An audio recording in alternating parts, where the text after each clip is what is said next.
Hi friends, अभी technical class में आप सभी का स्वागत करता हूं। फ्रेंड्स, आज की क्लास कुछ खास होगी जिसमें आपको आग के बारे में बताने जा रहा हूं।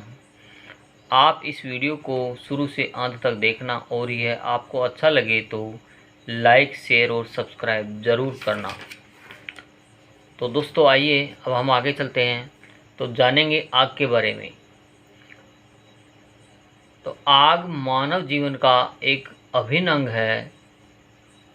मानव जीवन की शुरुआत आग से शुरू होती है और आग से ही समाप्त होती है। तो मानव जीवन और आग एक दूसरे के पूरक है। आग है तो मानव जीवन है और आग नहीं तो मानव जीवन नहीं, जैसे जीवन ही थमसा जाएगा।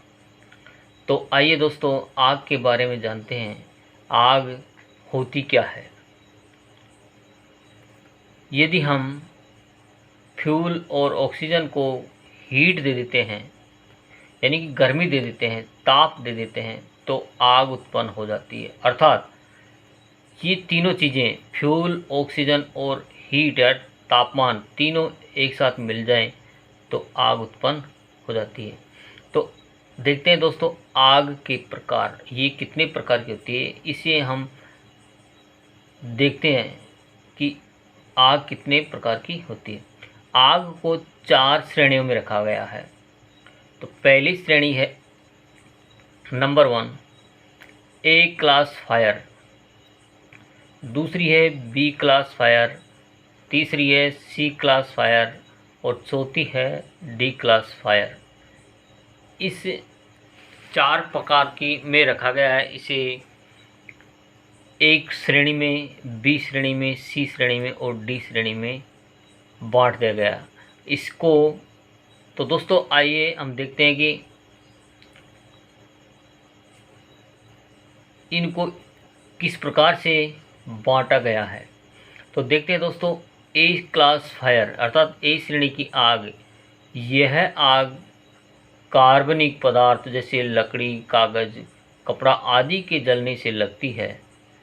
इसलिए इस प्रकार की फायर को एक क्लास श्रेणी में रखा गया है। आप देखते हैं दोस्तों बी क्लास फायर, यह अत्यंत ज्वलनशील द्रव पदार्थ जैसे कि पेट्रोलियम, डीजल, मिट्टी का तेल आदि के जलने से लगती है।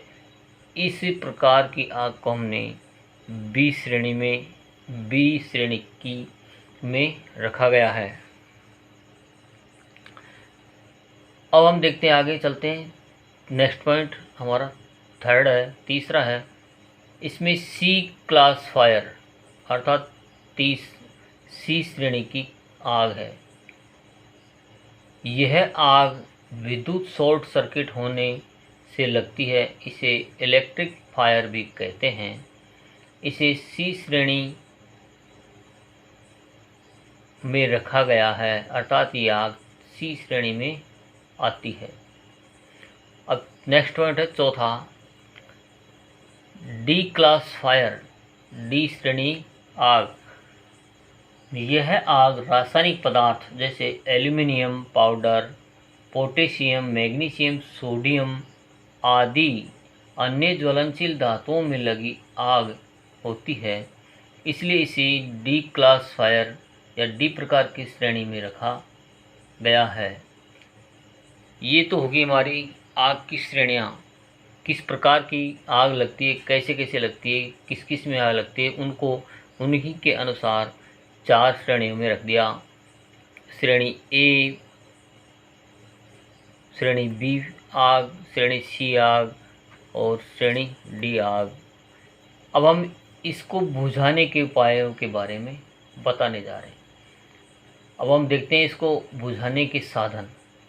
तो ईंधन की प्रकृति के अनुसार आग को 4 क्लास यानी 4 श्रेणी में बांटा गया है। क्लास ए, इस प्रकार की आग अर्थात जो श्रेणी ए में आती है, इस प्रकार की आग लकड़ी, कागज़, कपड़ा इत्यादि में के कारण लगती है या इत्यादि में लगती है।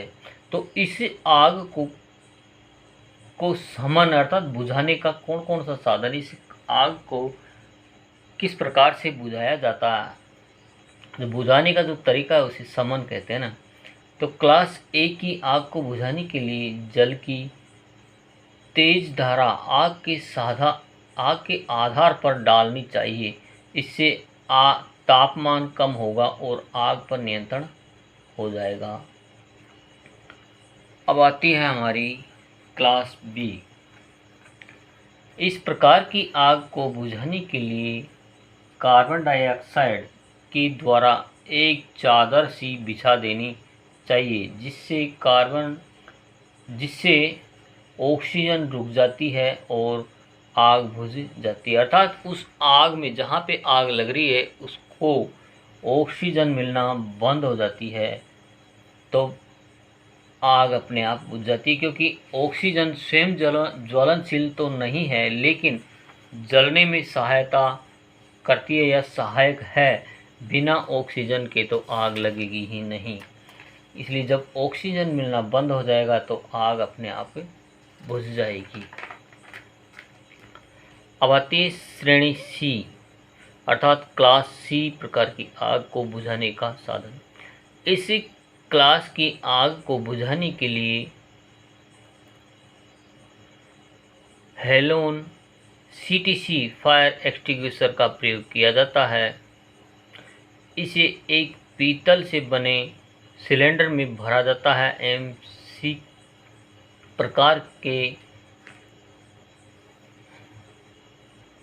सी के ऊपर श्रेणी सी प्रकार की आग के ऊपर